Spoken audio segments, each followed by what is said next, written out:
Hello, everyone. It's Nick. I pray you're all doing well. I hope you're all having a good morning, a good day, and a good night. And whatever time you see this, I pray that you have a good day, have a good night, and have a good afternoon overall. Much blessings and prayers to you all. And in today's video, I wanted to talk about spending time with the Father, spending time with Christ.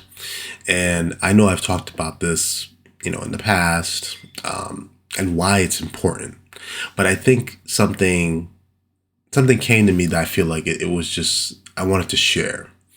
And it's a question that even I had myself, and I asked one of my brothers about this, and it's about the whole concept and viewpoint of how much time we should be spending with him.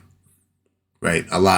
We hear from a lot of pastors and a lot of other, believers and disciples that we should be spending a great abundance of time with the Father, right? We should pray for 10, 15, 20, 30 minutes, right? And so on. But what I feel that is something that we need to understand is don't just go into your prayer room. Don't just go into your closet, right? And just pray and just put a timer for 30 minutes and just pray. Also, sorry if I sound a bit different. I'm just still battling a cold since Friday. It's gotten better. I've had God in my tea, but everything takes time. But anyways, it's like God says in Matthew 6, 7, and 8. And when you pray, do not heap up empty phrases as the Gentiles do, for they think that they will be heard for their many words. Verse 8. Do not be like them, for your Father knows what you need before you ask him. So even God himself, as Matthew records the conversations and the words of the Father, he is telling us that don't just create a multitude of words. Don't just try to say a bunch of things to sound like, oh, like, look at what I'm saying. I'm saying all these things. Like, he already knows what you need to say or what you want to say. He knows what you desire. He knows what you need. He knows what you want. But he just waits for you just to say it. And so, but you will be surprised that in the time that you spend just genuinely allowing your heart to come out and genuinely and wrenching out your heart, letting out everything that is within you, that is hurting you, that is keeping you down, that is making you feel anxious. He knows. And you will see how much time genuinely passes by as you pray like that. You will see how naturally time flows and how what feels like maybe 5 minutes, 10 minutes, 15 minutes could be really 25 minutes, 30 minutes, 40 minutes, maybe an hour. But it's because you are speaking through the heart. Just like in 1 Corinthians when I believe it's Paul that talks about love. And one of the very beginning verse is how he can speak in all tongues and know all things, but he has not love, and all that he preaches, all that he says is like a hollow. It's hollow. You don't hear it. The Father doesn't hear what you're saying if you don't come to him and speak to him in a genuineness that your heart is not wanting to be with him, that you don't love him enough that you truly care to be with him. Right? Just like in John 15 verses 4 and 5. Abide in me and I in you. So abide into him, we abide into the Father, and him unto us. As the branch cannot bear fruit by itself unless it abides in the vine, neither can you unless you abide in me. So then Jesus continues and goes in verse 5, I am the vine, You are the branches. I, the Father, the Lord, the Christ, he is the vine. We are the branches. Whoever abides in me and I in him, he it is that bears much fruit.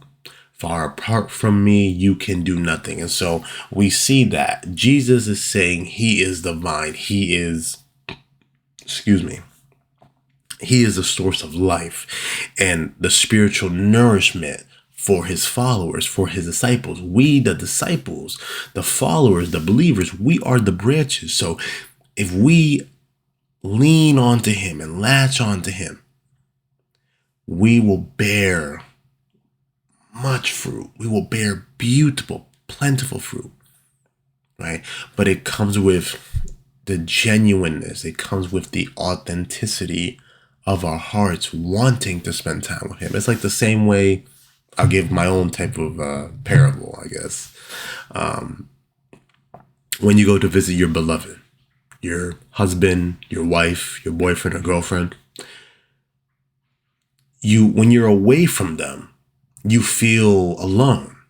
You feel, hurt. I understand. I know in the time of when I was in a relationship, I know that when I was away from my girlfriend, it was like, oh my gosh, like, when can I see her again? Why can't she stay at the house? Why can't she just stay here with me? Right? And vice versa. And so I knew that I didn't want to spend time with her because I just wanted to be next to someone because I was bored.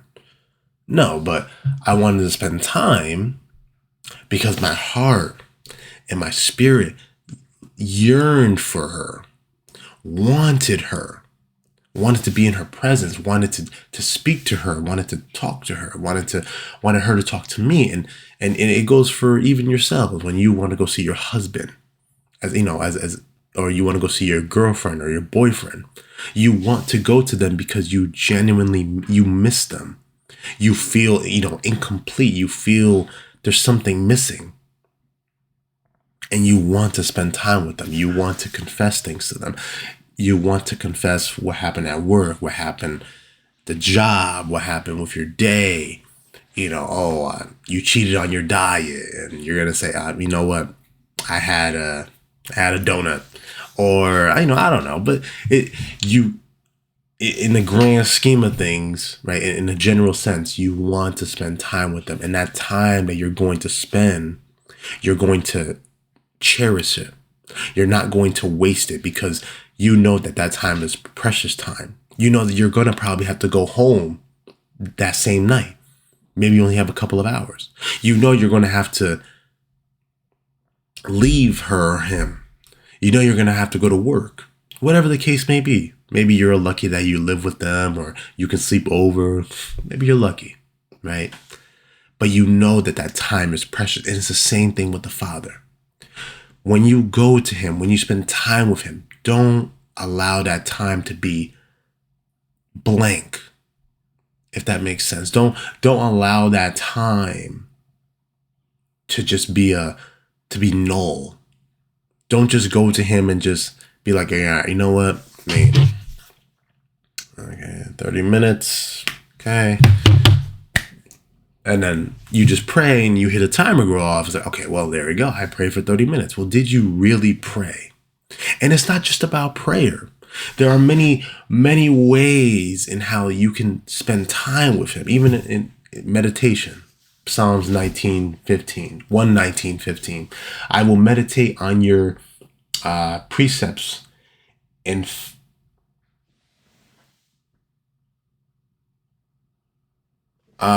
honestly, and fix my eyes on your ways. Listen, when I'm sick, my writing is not, but in all seriousness, meditation, just being silent in his presence, putting on worship music, just allowing, singing the songs in worship, because that's something that he loves. He loves the worship. He loves the glory. That is for him, right?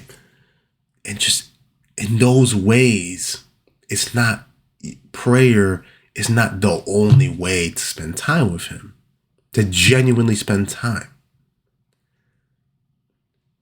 But always understand that even if you pray to the Father for 2 minutes, 5 minutes, 1 minute, if in that small fraction of time is the most genuineness of you pouring out your heart, the honesty that comes out of your heart, that you genuinely confess yourself, you confess your sins, you confess your wrongdoings, you confess your iniquities, all these things. You confess to him and you just be honest and you humble yourself. He loves that more than you hiding yourself, keeping it contained within you. And so remember, for if you can gain anything from this video, outside of me not being able to read the word fix, it is have a genuine heart when you come to the Father and spend genuine time, truly feel within yourself that you want to be there with him, that you want to spend time. And don't be so fixated on the time itself. Don't keep looking at the time like, it's like, Father, it's been a minute. Like, no, don't do that. Like, just don't think of anything. Empty your mind, empty your heart, empty everything and leaning onto him. Abide in him as him in us. And he listens. He's listening to you. And so that is what I mainly wanted to talk about. Thank you all for being here. I love all of you. Okay, there we go. And I just pray all of you have a blessed day, a blessed night, and spend all the time you can each and every day with the Father. But don't make that time be empty time. Make it worth something. Make it matter. Make sure it counts. Even if it's 1 minute, make that 1 minute the most genuine minute of your life. I love all of you. May peace be with you all, and God bless you.